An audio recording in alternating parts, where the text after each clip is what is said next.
Olá, eu sou o Eduardo Moreira, eu tenho um canal do YouTube, é muito fácil, é Eduardo Moreira. Mas eu queria convidar você para assistir esse vídeo aqui no 247. E é claro, se inscreva lá no meu canal e aqui também no 247. Olá, meus amigos e minhas amigas. Estou de volta aqui nos nossos encontros, nos nossos bate-papos do YouTube. Passei um tempo fora. Foram dias assim absolutamente maravilhosos e muito ricos em termos de conhecimento.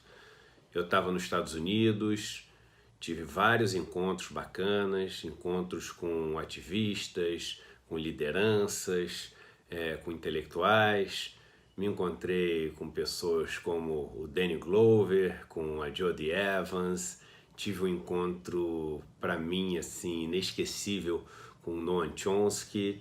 E em cada encontro desse, assim, uma aula não só política, social, econômica, mas uma aula de vida, né?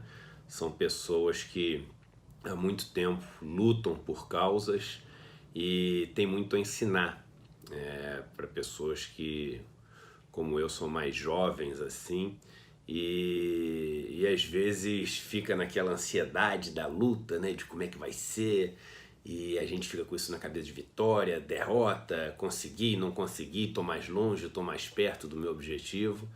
Então foi muito importante, muito importante. Muito bacana ver também a visão deles de Brasil. Eles têm uma visão talvez muito mais clara de Brasil do que a maior parte de nós que mora aqui, né? E essa lucidez, essa clareza que eles têm talvez venha exatamente do afastamento. Sabem de tudo o que está acontecendo no Brasil, dos planos do Bolsonaro, do Guedes, das confusões do Moro, e sabem no detalhe, assim, né? E novamente com uma visão que eu achei muito mais clara. Impressionante no geral lá fora, não só conversando com eles, mas com outras pessoas, como a imagem do Brasil assim tá super arranhada lá fora, né? A frase que eu mais ouvi era o seguinte: uns 10 anos atrás o Brasil era talvez o país mais respeitado do mundo e era o país com certeza sobre o qual mais se falava no mundo, né? E hoje o Brasil virou motivo de chacota, e vários deles citando a reunião do G20, dizendo como o Brasil foi motivo de chacota enfim, a representação que a gente teve lá no G20.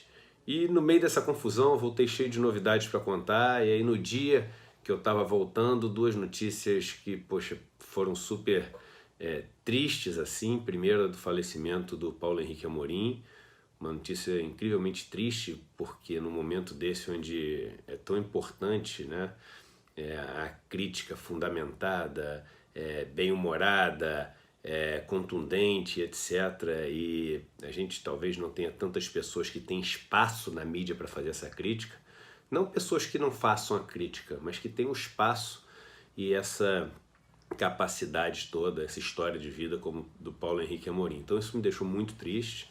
E logo em seguida a questão da votação da reforma da Previdência, aprovando a reforma da Previdência. E muita gente veio me pedir para, grava um vídeo sobre a reforma da Previdência, aí o que você acha? E até muita gente pedindo, grava sobre fulano de tal, sobre a fulana de tal que fez isso ou fez aquilo, etc. Muita gente pedindo, grava sobre a Tabata e etc. E eu tenho uma coisa na minha vida de nunca ir pro pessoal, né? Porque a Tabata isso ou aquilo, ou o deputado tal isso ou aquilo, ou o senador tal isso ou aquilo. Porque a pessoa, eu acho que para mim, eu nem conheço essas pessoas, uma boa parte delas, né? Nunca sentei para conversar na mesa, não sei, enfim, se o cara ou se a moça é uma pessoa legal, não é legal, se é cruel, não é cruel. Agora, sobre os argumentos a gente pode falar, sobre os posicionamentos e dar a nossa opinião. Então sempre é importante separar o pessoal, né?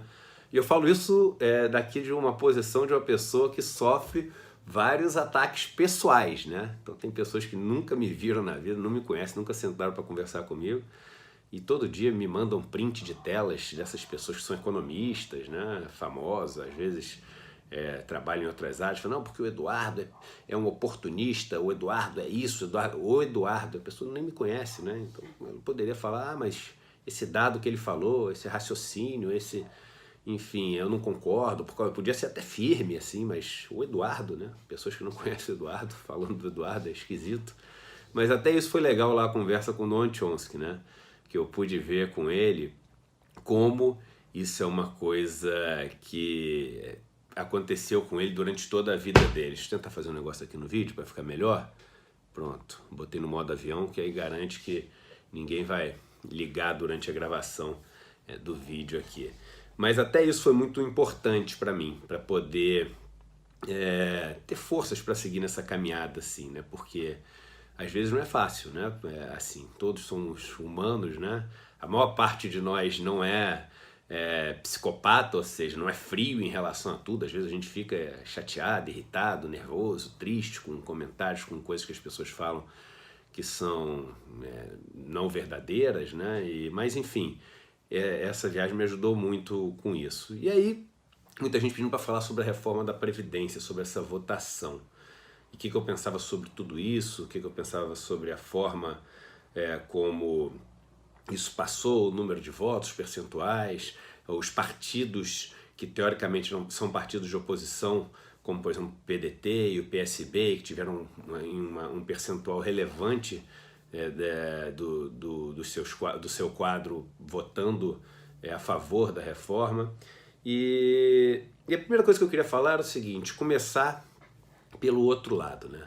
Eu acho que a gente tem que começar assim, vendo que tem mais de 130 deputados que conseguiram, apesar de tudo, apesar da pressão da mídia, apesar da sedução de verbas bilionárias, né, que no final foram verbas bilionárias, apesar da pressão que existe dos seus eleitores que foram influenciados pela mídia, apesar de tudo isso, pensar no que era melhor para a população brasileira, né? Então, eu queria começar, em vez de lamentando a derrota, enaltecendo mais de 130 deputados que conseguiram vencer toda essa pressão e ser firmes ali na defesa do interesse da maior parte da população brasileira. Então, isso acho que tem que ser louvado, né? E aí comentar um pouco com vocês o seguinte, essa experiência toda de contato com o meio político é relativamente nova para mim, né?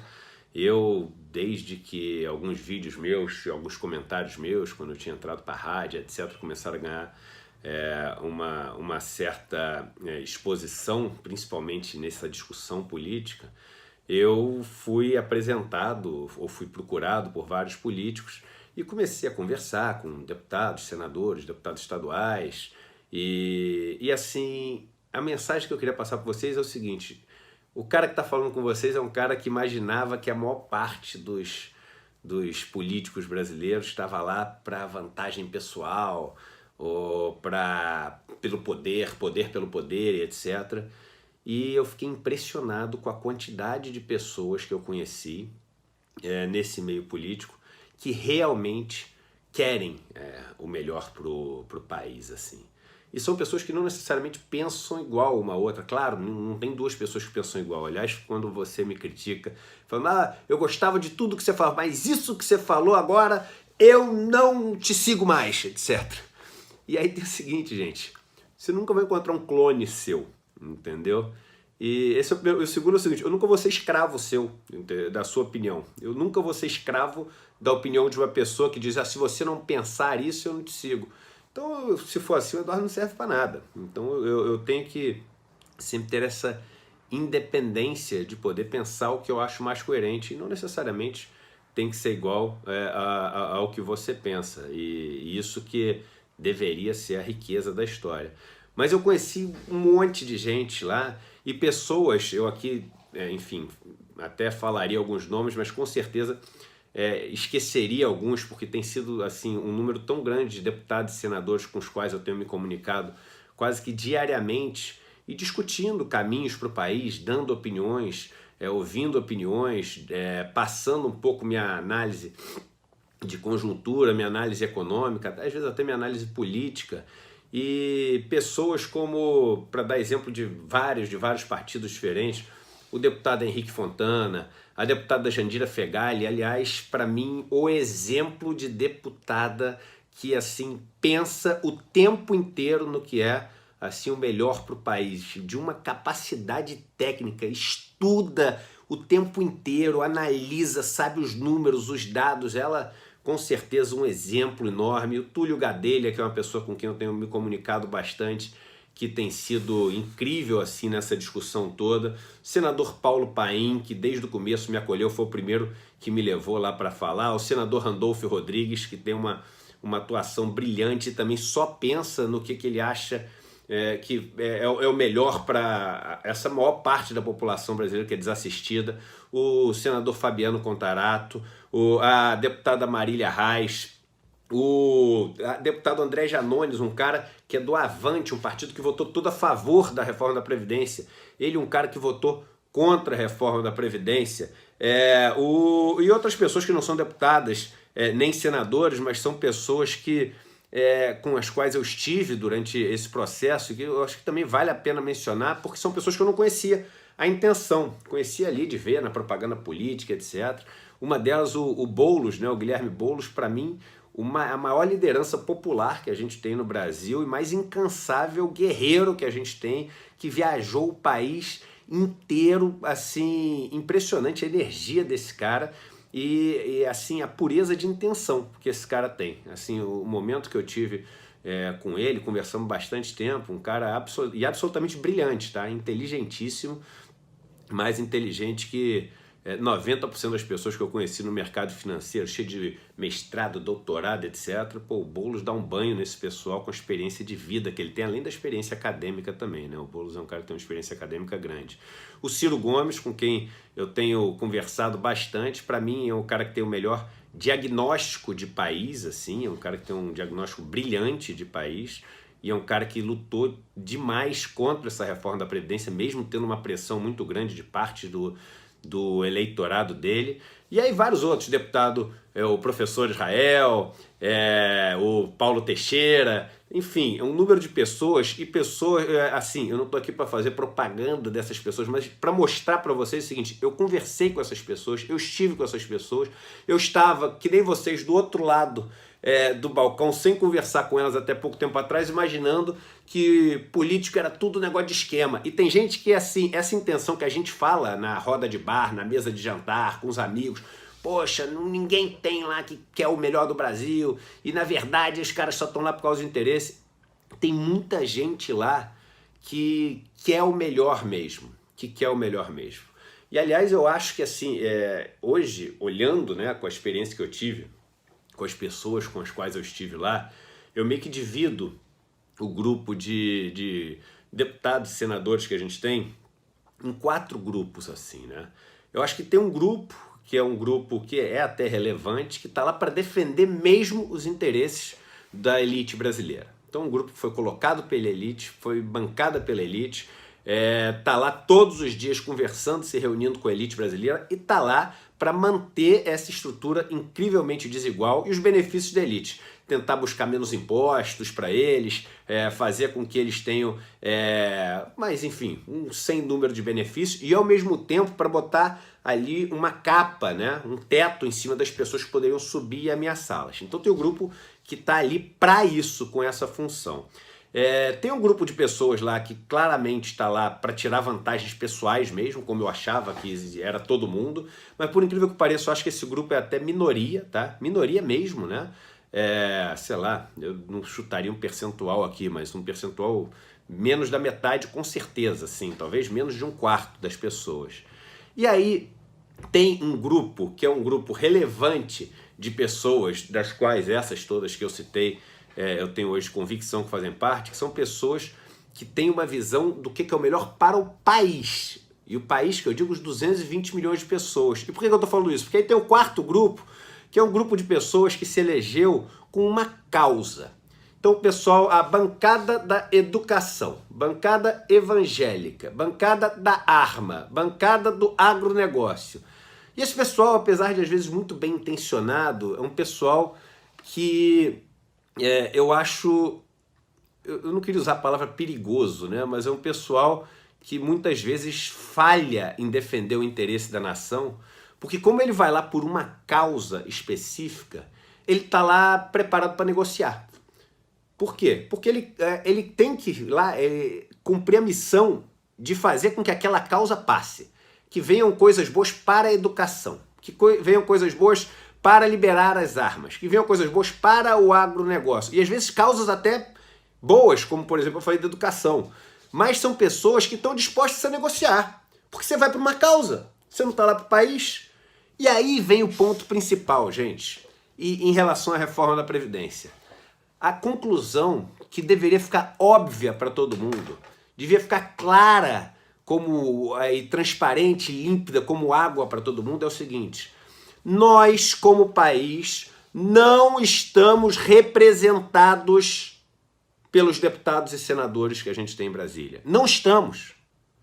Um país com 51% de mulheres, um país com 54% de negros e pardos, um país, veja bem essa reforma da Previdência, 74% dos votos foi a favor da reforma, quase 75% dos votos foi a favor da reforma.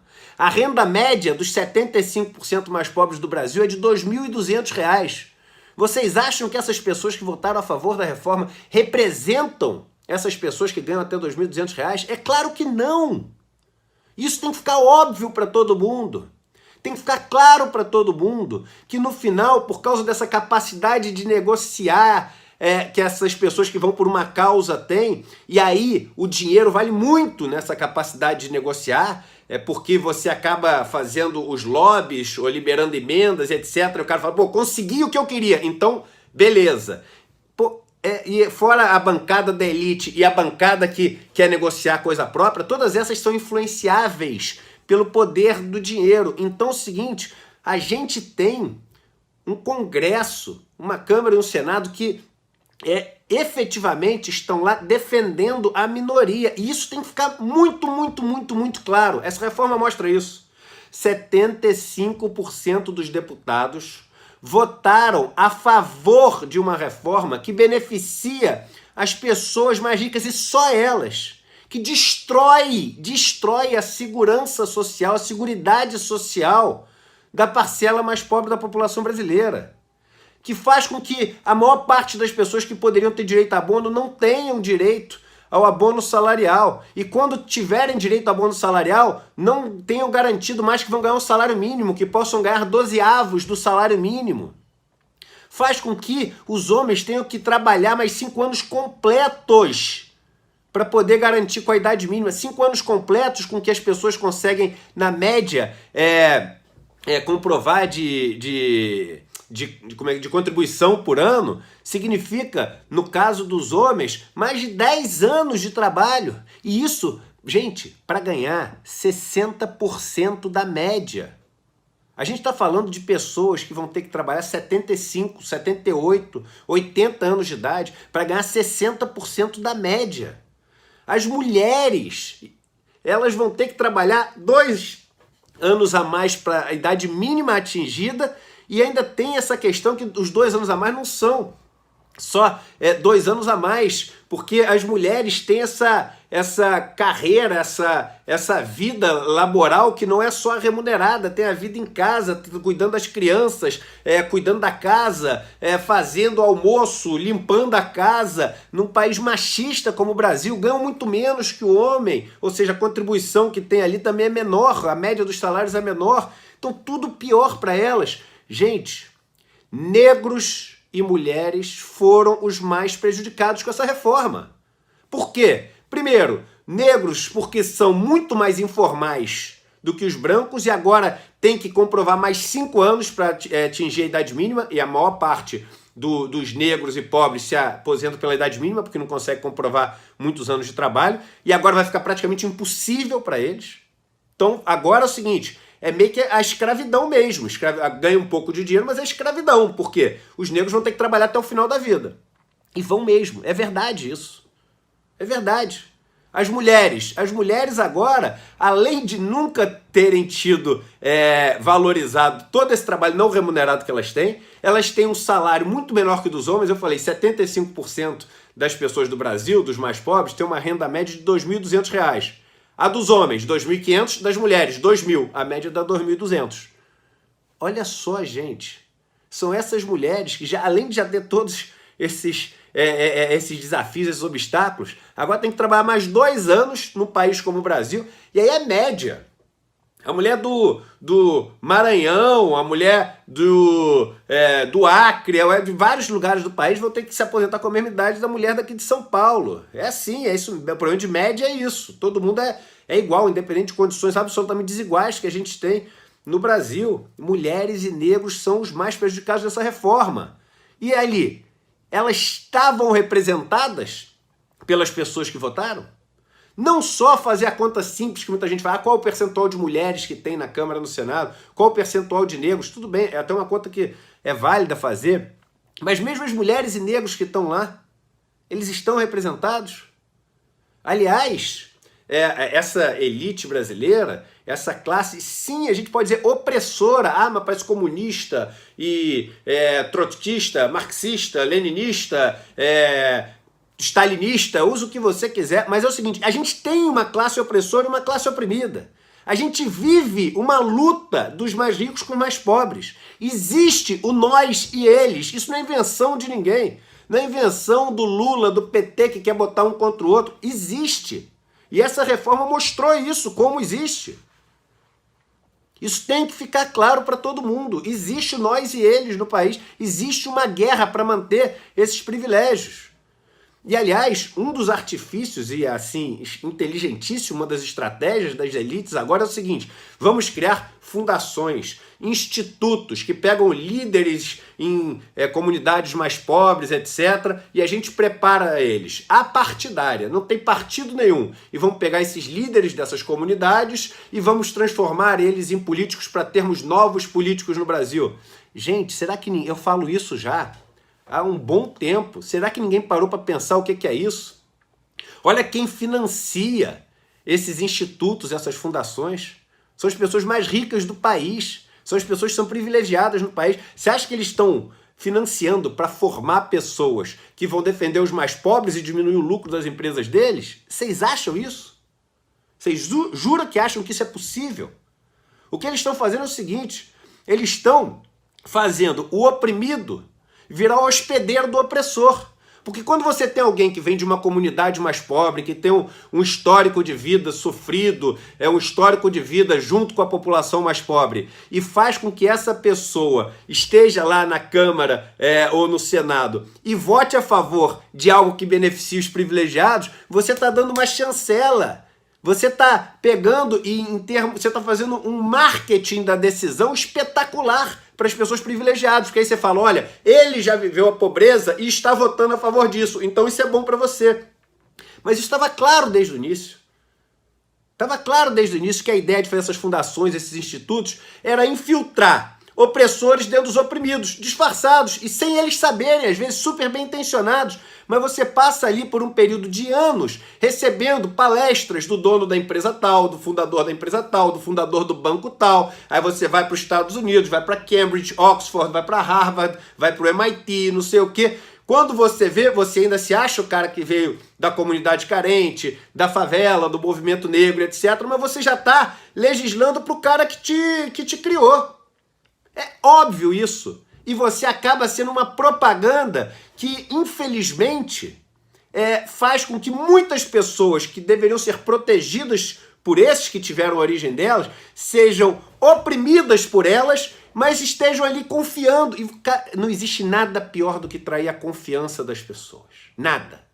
Nada pior do que trair a confiança das pessoas sofridas e que veem em você uma esperança de defender elas. Não existe argumento para dizer que essa reforma da Previdência vai melhorar a vida dos pobres. Não vai. Não vai. ela só piora a vida dos pobres. É numérico, é matemático. E tem aqueles que dizem, mas existe uma questão fiscal e a gente precisa disso para a gente poder gerar mais empregos. As pessoas mais pobres do Brasil, elas precisam ter uma coisa na cabeça. Não existem só duas opções, ou você viver desempregado na miséria, ou ter uma pessoa muito rica que te dá a chance de ter um empregozinho, onde você vai ganhar um saláriozinho e fazer ele ganhar mais lucro ainda. Não tem só essas duas opções, porque é isso que está sendo colocado na mesa. E aí é claro que as pessoas desempregadas falam, me dá esse empregozinho, por favor, que eu tenho que sustentar minha família. Existe outra opção. Existe uma opção de você que sabe produzir riqueza, que sabe operar a máquina, que sabe plantar no campo, que sabe dirigir as coisas que precisam ser dirigidas, onde você não tem um empregozinho, onde você tem um emprego decente, onde você ganha dinheiro de verdade, onde você compete com aquele cara mais rico que não sabe fazer nada, simplesmente porque você deveria ter esse mesmo direito. Onde você não ganha só mais educação para ser um escravo melhor, onde toda a produtividade que você gera mais vai para o cara que te emprega, onde você ganha educação e, ao mesmo tempo, acesso aos meios de produção, financiamento para poder comprar os meios de produção, onde você ganha um pedaço da produtividade que você gera mais e os lucros são mais distribuídos. Existe essa outra opção.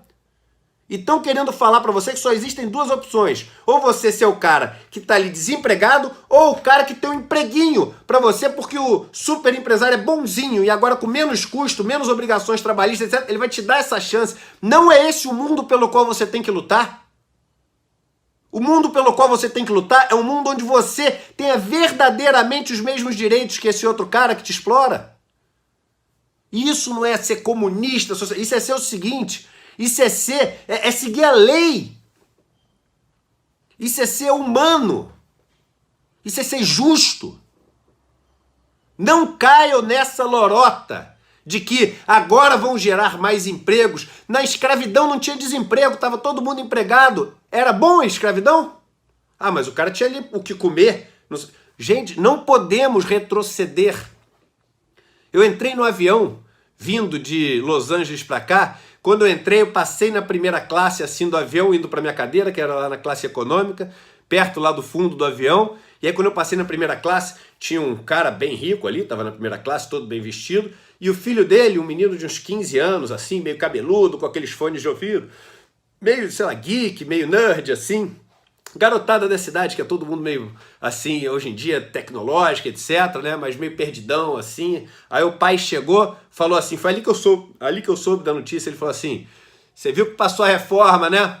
Aí o filho falou, pois é, pai. Agora, o que a gente faz com esses 131, hein? Assim, que votaram contra. O que a gente faz com esses 131? Um menino de 15 anos, coitado, olha como já foi...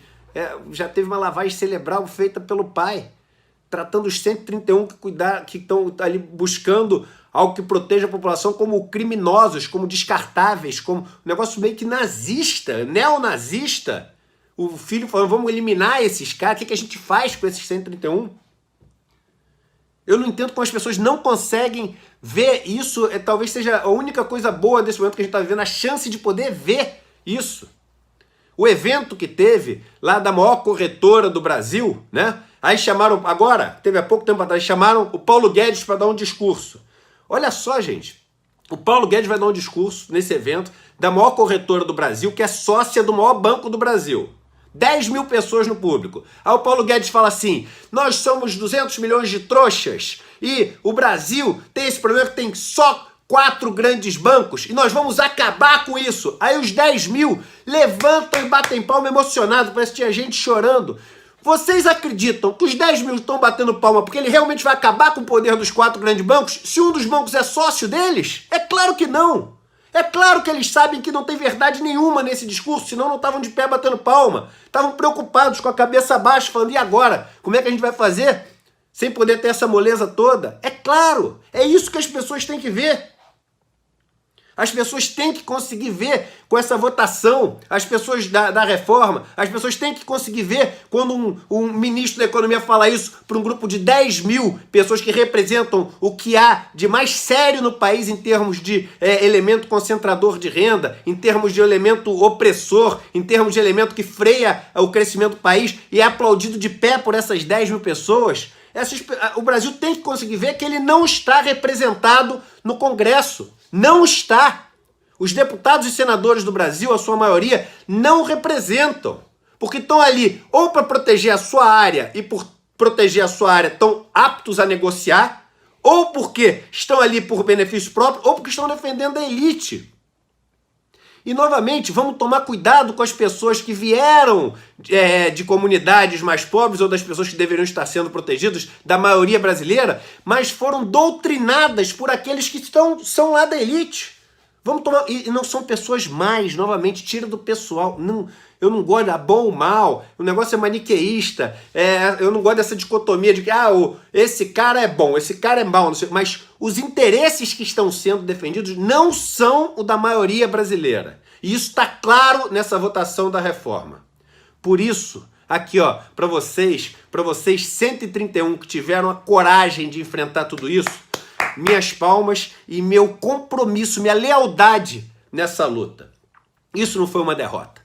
Isso não foi uma derrota simplesmente porque vendo ali o Noam Chomsky, conversando com ele com 12 anos de idade, começou a escrever os artigos dele e conseguiu ver o mundo com 12 anos de idade, saiu da bolha, saiu da Matrix e viu como é que o mundo funcionava. Ele tem 90 anos de idade e segue lutando. E a lição ali é o seguinte, é uma luta que não acaba nunca. Eu vou morrer lutando. Vocês que estiverem dispostos também vão morrer lutando. Não existe a linha de chegada onde venci ou não existe. A única maneira de nós que queremos um país mais justo, que pensamos quando a gente tenta decidir qual a melhor decisão para qualquer assunto que está sendo votado, no que é o melhor para os 220 milhões de brasileiros e brasileiras, para a maioria dessa população brasileira, a única derrota possível para nós é a de desistir. Se a gente não desistir, a gente não vai ter nunca sido derrotado.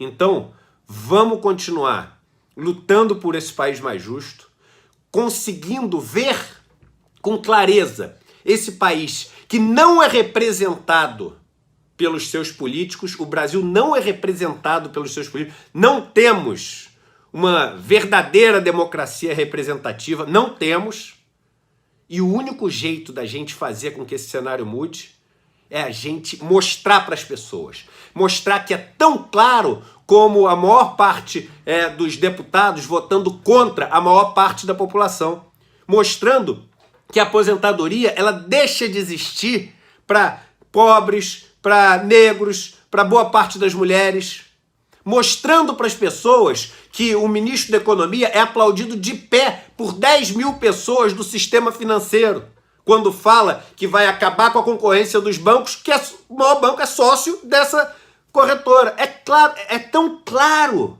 Por isso que o Noam Chomsky fala no videozinho que eu até postei no meu Instagram, ele fala o seguinte, think like a child, pense como uma criança, pense simples e veja os absurdos que existem nesse país.